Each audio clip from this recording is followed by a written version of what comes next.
absolutely crushed almost how the board runs out. And it's going to be really easy to face three barrels on a lot of different board textures. Unless my opponent's really tight and the flop comes like king, jack, queen, 9, right? I'm going to be able to call tons of barrels on like jack, 9, 7, 4, deuce, or even like 10, 7, 3, turn king, river, bottom pair, and my opponent triple barrels. Because I have over pairs, I'm going to be able to call down very confidently with very, very strong hands and fool a lot of people to putting in money badly. So for all of you people who are paranoid of generally being bluffed too much, which I imagine is a lot of the viewership, a lot of the people watching this probably have a little fanciness or a bluffing tendency or getting bluffed too much tendency. If you check and see and make sure the stat is below 40%, you're probably doing something pretty good, assuming that you're not some sort of showdown monkey. So as long as you practice moderation in all of your other statistics, if your fold versus turn c-bet is like 35 to 40%, you're probably doing something right. So good job if you are. Bad job if you aren't. The raised flop statistic is how often I raise. This isn't a very meaningful sample, so I really am not going to be able to tell if I'm doing something wrong or right. But I feel this number should be between 10 and 15% overall. Definitely mixing in, raising flops with sets and value hands, and also raising a handful of bluffs. I think this number just needs to be above 10% at all times. Otherwise, you just get too much credit against regulars with hand samples on you.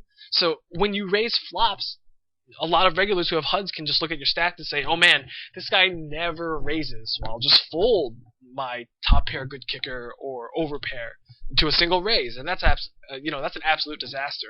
So if you are picking good spots post flop and you're looking for guys with who are with loose ranges, high c-bet stats, and the board comes good to c-bet, those are going to be spots where you're going to be able to pick up a little bit of money in general. I mean, probably not an absurd amount of money. I mean, people aren't just going to fold your raises some ridiculous amount of the time. But if you're still sneaking in that 10 to 15% of raises, I think people are going to give up a little bit too often against you.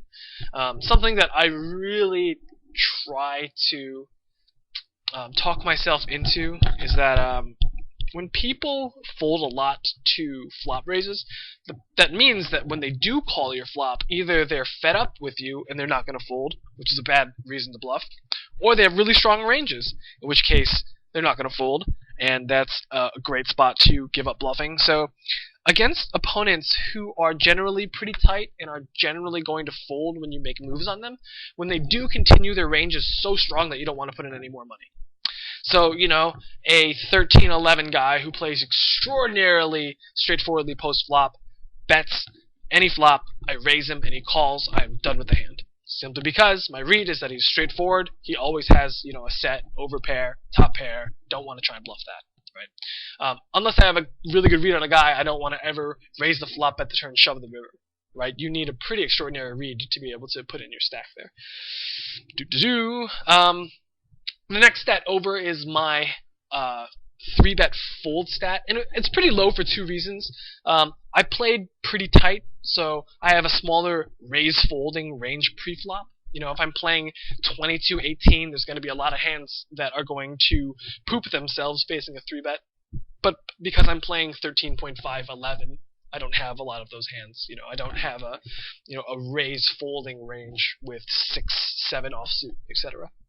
The second reason that my fold to 3-bet stat was low is because if you look over my 4-betting stat, or my versus 3-bet raising stat, is 17%, which is pretty high. I generally don't 4-bet 1 in 5 times.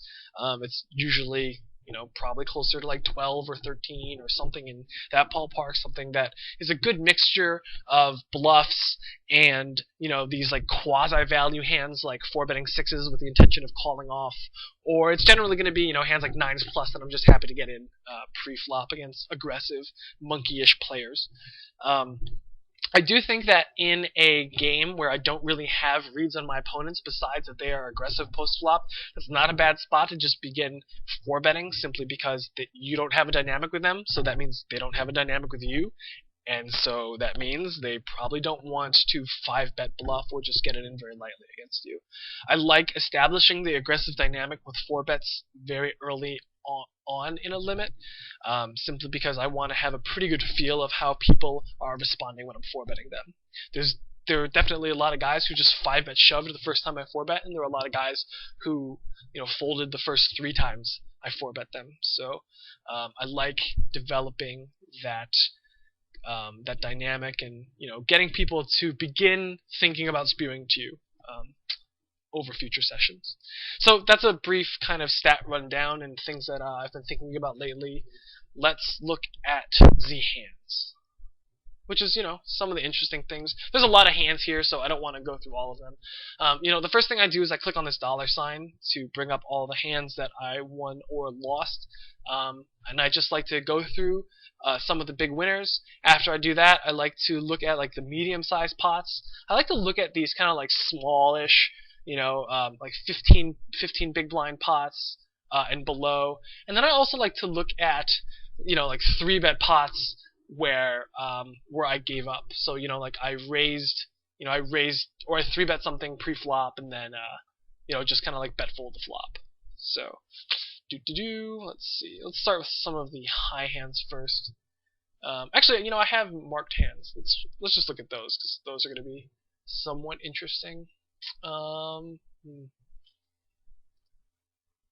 Okay, so let's look at the biggest loser first. Let's just start with the hand that I most likely totally screwed the pooch on because my opponent was on level 1 and I was on level 4, which doesn't mean that I was 4 times more advanced than my opponent. That just means that I did the absolute worst thing. A lot of people, when they lose hands and they're like, "Oh, we just weren't on the same level," they kind of say that like their other opponent was worse than them. But it's not the fact that your opponent was worse. It's the fact that your opponent was playing straightforward and was telling you exactly what he had, but you weren't listening because you were on, you were in your own bubble on level 5. That's kind of a mistake. So, Crazy B, his name is Crazy. He's pretty loose and aggressive. At the time, I didn't have as many hands on him, but he looked pretty maniacal. He also had a pretty high flop and turn c-bet, but I mean these are such small samples.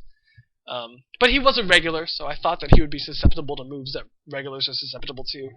Particularly, I have the general read that when some guy is a crazier player, that he's going to be more susceptible to leveling. So he ends up betting, and I actually go for kind of a small raise here. This is not my standard. I think that against a lot of players, I would just call here and see what he does on the turn. Makes me more difficult to play in general because I want my opponent to always be guessing when he's out of position to me. I want him to ask himself, "Oh, does this guy have a king? Is he floating with Jack 10 of hearts? Is he just trying to see what I'm doing on future streets?" When I raise here, my opponent should also have a lot of alarm bells going off. There aren't that many hands that I represent here, considering that I just flatted pre-flop. For example, it's really difficult for me to have pocket kings or ace king here. So when I'm raising, I'm really often raising a bluff here. But so because I want to have a bluffing range here, I also want to have a value range.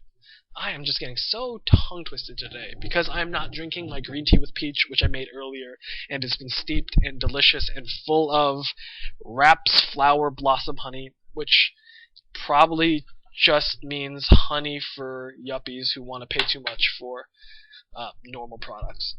Going back to the hand, so I raise and I get 3-bet here. Now, when I raised this flop, it was with the intention of looking like a bluff, hoping that my opponent would put in money bad against me. When I raise with ace 10, there's such a narrow range of hands that I'm losing to.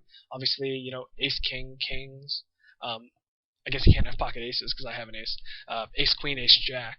But considering that Crazy B, over the sample, stole 100% of small blinds, which is, only one hand, so it's not the best sample. But the fact that he's playing 18-17, he barrels quite a bit. He generally is an aggressive player. I can definitely see someone like this 3-betting the flop with air, hoping that I bluff raise the flop with air.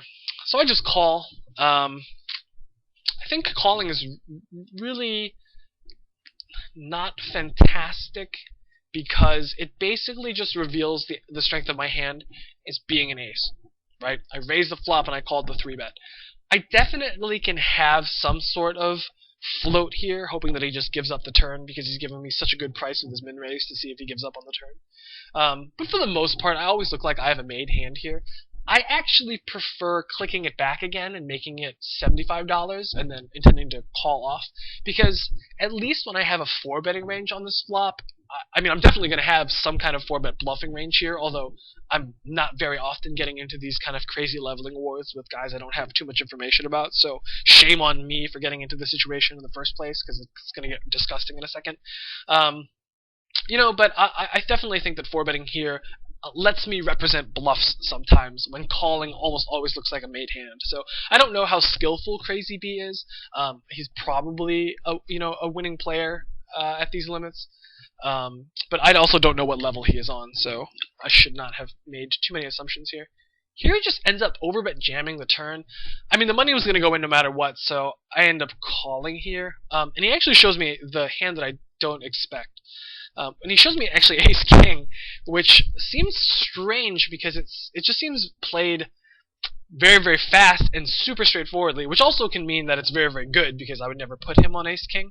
But the general play that people would make in his situation would be, when I raise the flop, I have generally a pretty polarized range between an ace or nothing.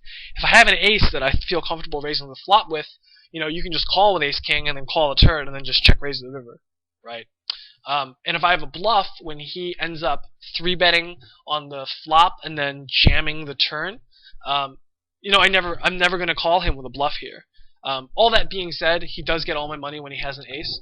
I can't tell so I can't tell if this guy's play was over aggro and just nutso, right? Or if it was playing in such a way that assumed I would have ace 10 here. I don't know, but whatever. He won my money, so good job, Crazy B, if you were watching this.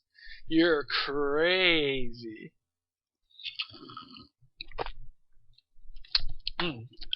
Green tea with peaches and honey.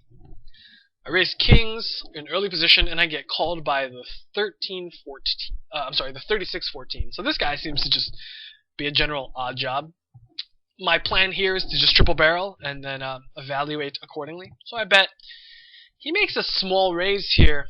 I do kind of worry about the possibility of him having a 9 here because he's playing 36 of hands in general. So he definitely can have like 8, 9, 9, 10, 9 jack, ace 9. But then I look into my HUD and it says his raise c-bet is 43%.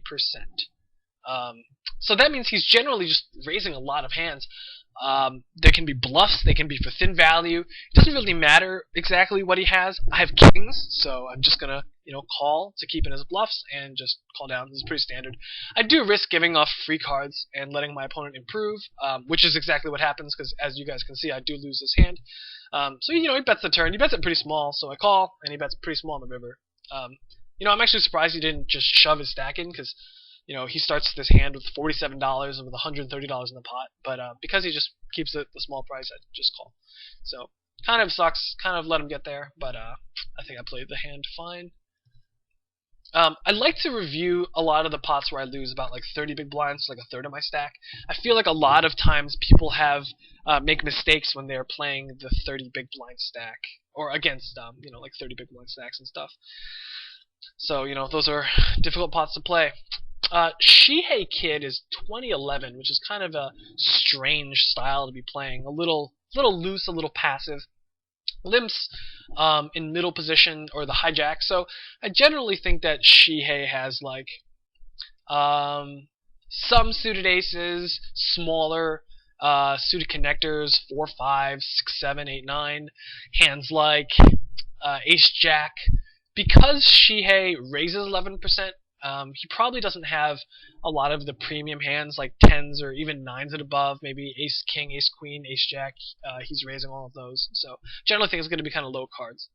I think a good way to put your opponent on a range is take their VPIP and then subtract the top 11% of their range, and what is the remainder is what he's limping.